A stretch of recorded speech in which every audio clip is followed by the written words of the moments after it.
ഇച്ചിരി ഉണക്കമീൻ തോരൻ വെച്ചാലോ?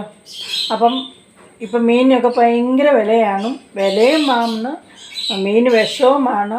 അതുകൊണ്ട് മീനൊക്കെ മേടിക്കുന്നത് ചുരുക്കം ആൾക്കാരേ ഉള്ളൂ ഇപ്പം മേടിക്കുന്നവരുണ്ട്, കഴിക്കുന്നവരുണ്ട്. അപ്പോൾ എനിക്ക് എന്തുവാണെന്ന് ഇച്ചിരി മീനിൻ്റെ ചാറിയലും വേണം. ഇച്ചിരി ചോറ് തൊണ്ടയ്ക്കൊന്ന് ഇറങ്ങണമെങ്കിൽ നമുക്ക് ഇച്ചിരി മീനില്ലാതെ കാര്യം നടക്കത്തില്ല, അല്ലയോ? നമ്മൾ മീൻ കൂട്ടി അങ്ങനെ ശീലമായിപ്പോയി. അതുകൊണ്ട് നമുക്ക് ഇച്ചിരി മീനില്ലാതെ പറ്റത്തില്ല. അല്ലെങ്കിൽ അത് ഞാൻ വേറെ ഒന്നും ഇടിച്ച് മാങ്ങ ഇട്ടാൽ നല്ലതാണ്, ചക്കക്കുരി ഇട്ടാൽ നല്ലതാണ്. ഞാൻ മീൻ തന്നെ ഇട്ടാണ് തോരൻ വെച്ച് കേട്ടോ. അപ്പം അത് റെഡിയാക്കുന്നത് എങ്ങനെയാണെന്ന് നമുക്ക് കണ്ടു നോക്കാം. അപ്പോൾ എല്ലാവരും നമുക്ക് ഉണക്കമീൻ തോരൻ വെക്കാം. അപ്പോൾ ഞാൻ മീനൊക്കെ വെട്ടി ഉപ്പൊക്കെ കളഞ്ഞ് ഇച്ചിരി കറിവേപ്പിലൊക്കെ ഇട്ട് ഇനി നമുക്ക് ഇച്ചിരി മഞ്ഞൾപ്പൊടി ഇട്ട് കൊടുക്കാം. മഞ്ഞൾപ്പൊടി ഒരു കളറിന് മാത്രം ഇട്ടാൽ മതി.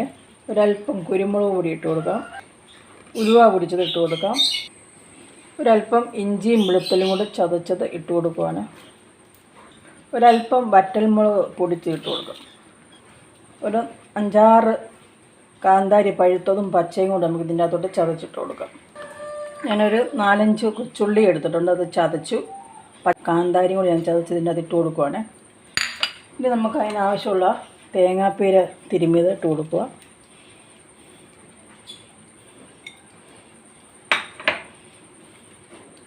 പുളി ആവശ്യത്തിനുള്ള ഇട്ടാൽ മതി. ഇത് നമുക്ക് വെള്ളം ഒഴിച്ച് അതിനാവശ്യത്തിന് വേകാനുള്ള വെള്ളം ഒഴിച്ച് നമുക്കൊന്ന് ഇളക്കിയെടുത്ത് വയ്ക്കാം. ഉപ്പുണ്ടോ എന്ന് നോക്കണം കേട്ടോ. ഉപ്പ് നമ്മൾ വെള്ളത്തിൽ ഇട്ടായതുകൊണ്ട് ഉപ്പ് കുറേ അങ്ങ് പോയി കാണും. അപ്പോൾ ഇനി ഉപ്പുണ്ടോ എന്നുള്ളത് നോക്കിയിട്ട് ഇച്ചിരി ഉപ്പ് ഇട്ട് കൊടുക്കാം. ഇതിപ്പോൾ ഇച്ചിരി ഉപ്പ് കുറവാണ്, നമുക്ക് ശകലം ഉപ്പ് കൂടി ഇട്ട് കൊടുക്കാം.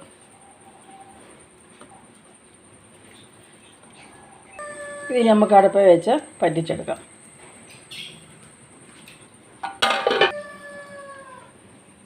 ഉണക്കമീനകത്ത് വെള്ളം പറ്റിയെന്നിട്ട് പടപടപടപടാന്ന് ശബ്ദം കേൾക്കുന്നുണ്ട് കേട്ടോ. നമുക്ക് നോക്കാം. ഓക്കെ, അപ്പം നമ്മുടെ ഉണക്കമീൻ്റെ തോരൻ റെഡി ആയിട്ടുണ്ട്.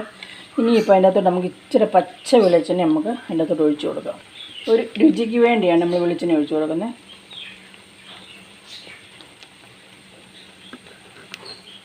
ഈ വെളിച്ചെണ്ണ ഒഴിച്ച് കഴിയുമ്പോഴേ ഈ പച്ച വെളിച്ചെണ്ണ ഒഴിച്ചു കൊടുക്കാം. നമ്മൾ ആട്ടിയ വെളിച്ചെണ്ണയാണ്, നമ്മൾ സ്വന്തമായിട്ട് ആട്ടി എടുത്ത വെളിച്ചെണ്ണയാണ്. അതുകൊണ്ട് ഒരു മണമൊക്കെ ഉണ്ട്. ഇനി ഒന്ന് പയ്യെ ഒന്ന് ഇളക്കി കൊടുക്കാം. ആ വറ്റൽമുളക് പൊടിച്ചിട്ടതിൻ്റെയൊക്കെ ആ ഒരു കളറൊക്കെ കണ്ടോ. അപ്പോൾ ഈ രീതിയിലൊന്ന് എല്ലാവരും തോരൻ വെച്ച് നോക്ക്. അടിപൊളിയാട്ടോ. സൂപ്പർ ഉണക്കമീൻ തോരനാണിത്.